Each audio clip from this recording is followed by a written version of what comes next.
Olá, nessa aula vamos falar um pouco sobre variáveis. O que são variáveis? São como caixas, onde a gente pode carregar algum tipo de objeto. No nosso caso da programação, nós vamos guardar dados dentro delas, e elas se subdividem em dois grandes grupos. Esses grupos são as variáveis e as constantes. As variáveis são como áreas da memória, onde a gente pode armazenar os dados que vão ser utilizados e alterados posteriormente. No Arduino, declarar uma variável é importante não esquecer de especificar que tipo que ela é, como se fossem essas latas de lixo, da coleta de lixo. Cada uma vai para um lugar, cada uma serve para um tipo específico. E na programação, a mesma coisa. Nós vamos conhecer algumas delas.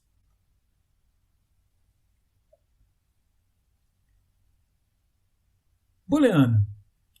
Esta aceita somente dois valores, verdadeiro ou falso. Char armazena um único caractere, a letra A, por exemplo, ou então os números de menos 128 a 127. Aí depois nós temos algumas outras. Byte, que vai de 0 a 255, int, que aceita números negativos. Nós temos um sign int, um int, perdão. Este vai de 0 a 65.535, são valores positivos. O word, também do mesmo jeito. Aí nós temos uma variável long, ela não é muito recomendada utilizar, porque ela consome mais memória preciosa do Arduino, então ela tem um valor grande. Aí nós temos uma outra aí, que são os valores positivos dela, um sign long, que seria a parte positiva. Nós temos o float, que são pontos flutuantes. Este, então, consome muita memória. O double, então, mais ou menos a mesma coisa que o float. Eles também consomem bastante memória. Nós utilizamos eles só quando cálculo mesmo aritmético, a parte de ponto flutuante, que aí você faz uso dele. Você usar ele para armazenar poucos dados não compensa. Então você precisa saber o que você vai trabalhar para conectar aí os seus dispositivos e aceitar essa quantidade de informações. Aí nós temos um outro tipo de variável que são strings. Fazemos a declaração dela aí pelo char, o nome da string, e entre colchetes a quantidade de itens que vai está dentro dessa string. A string a gente utiliza em vários momentos, principalmente na função do tone, para adicionar notas musicais. Então nós vamos ter vários exemplos aí utilizando o string. Depois da string, nós temos aí também os arrays, onde nós conseguimos aí também armazenar informações semelhantes à da string ali anterior. O array é semelhante, só que a string armazena char, caracteres, e o array armazena números. Uma outra variável que deixou de ser variável passou a ser uma constante, ela não é alterada.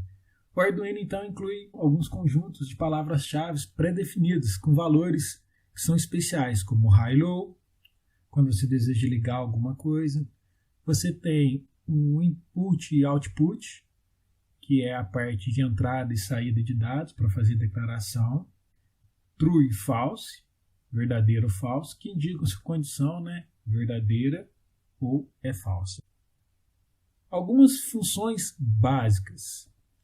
Nós temos o digital, a parte de entrada e saída, que vai dos pinos no Arduino Uno de 0 a 13 e dos analógicos de A0 ao A5. Para fazer a declaração dele, então, o nome da constante, o nome da função é pinMode. O M tem que estar maiúsculo. Aí vem o número do pino, ou uma variável. Você entra com se ela é entrada ou saída, ou no caso de algumas portas específicas do Arduino, você pode declarar ela como PUAP. Depois nós vamos explicar esse PUAP, como é que usa ele, e é muito legal também. Entrada de dados, para puxar os dados, para ele ler se a porta está ligada ou desligada, eu usaria o int, digital read, pin. Aí é o número do pino que eu quero fazer a leitura. Observe que o read aqui já está com R normal. E para poder fazer a escrita do pino, né, essa aqui seria a entrada e esse aqui seria a saída, o digital write, a saída. Eu falo o pino, se eu quero ele ligado ou desligado. Eu posso usar 1 e 0 também. Nós temos também a parte analógica, que são os pinos de A0 a 5, como havia dito. Então, se eu quero fazer aí a leitura de um pino analógico, eu faço int, analog read, pin. Aí eu falo qual pino de A0 a 5 que eu quero fazer a leitura. Eu posso também pegar referências de uma determinada porta.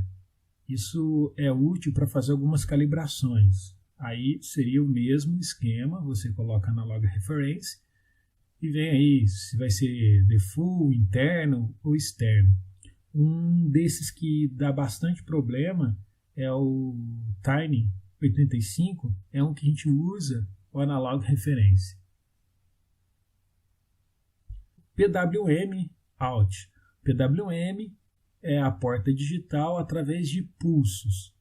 Eu vou depois explicar na prática, em outra aula, o funcionamento do PWM. Nós já passamos pelo PWM só para exemplificar uma função. Então era o LED acendendo fraquinho, depois apagando. Foi rapidinho, mas nós vamos detalhar ainda ele em outra oportunidade. Mas para ele funcionar, você digita analog write, atenção ao W maiúsculo, qual que é o pino ou a variável, e o valor que vai de 0 a 255. Outras funções, como o tone, para fazer o barulhinho, né, do bip. Você pode encontrar aí bibliotecas do buzzer, que aí tem outros modos de você fazer tocar um som com um piezo. Aqui no nosso caso, se você colocar tone, colocar lá, exemplo, pino 10 e colocar a frequência, ele já vai acionar aquela nota, vai como se fosse uma nota musical. E você pode também especificar a duração dele. E para parar o som, aí você coloca no tone e o pino. Este outro, Shift Out, ele é utilizado quando a gente está usando I2C, está usando outros controladores junto com o Arduino e que precisa transferir dados. Aí tem a utilização do Shift Out. Mas no momento não vamos nos preocupar com ele, deixa ele mais para o final das aulas.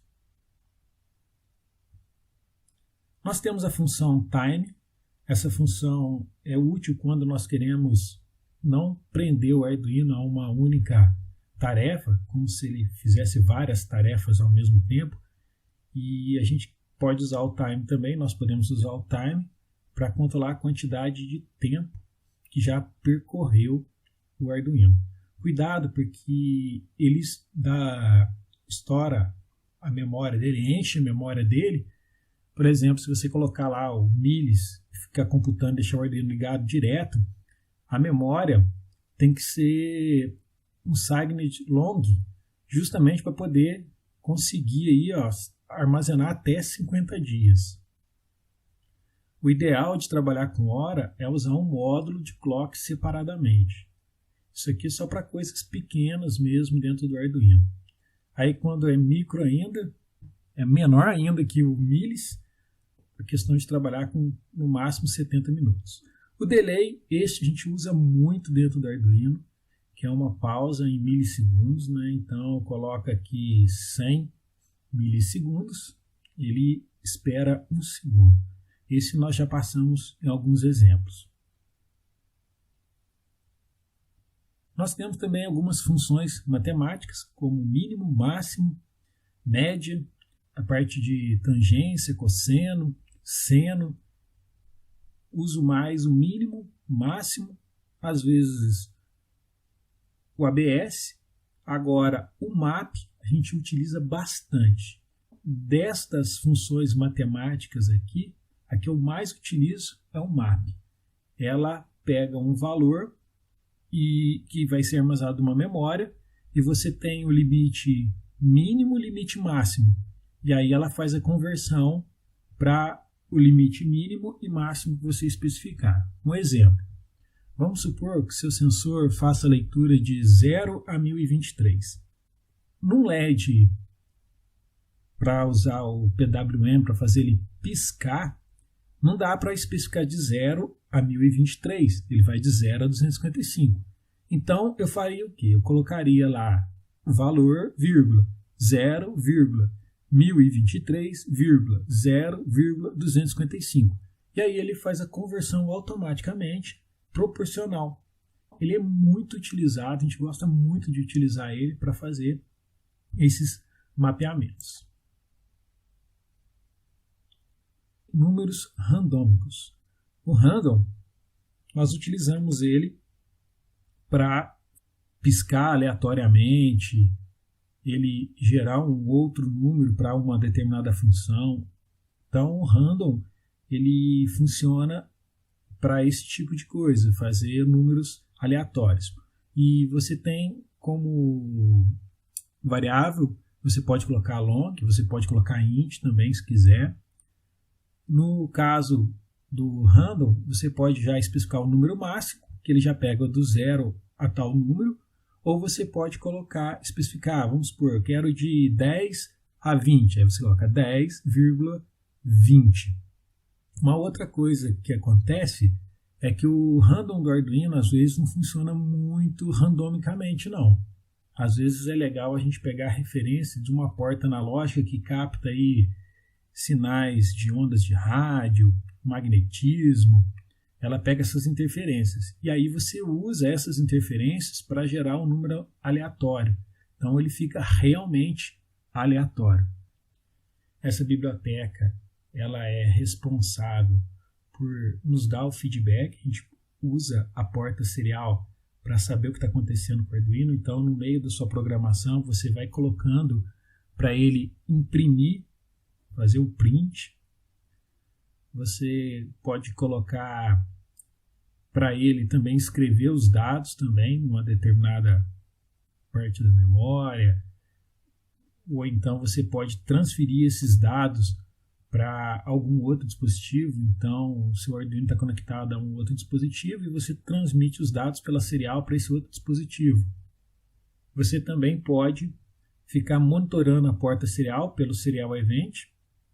Ele capta os dados da porta serial, você trata esses dados e o Arduino faz a interpretação desses dados. Então, nós vamos ter vários exemplos utilizando a biblioteca serial.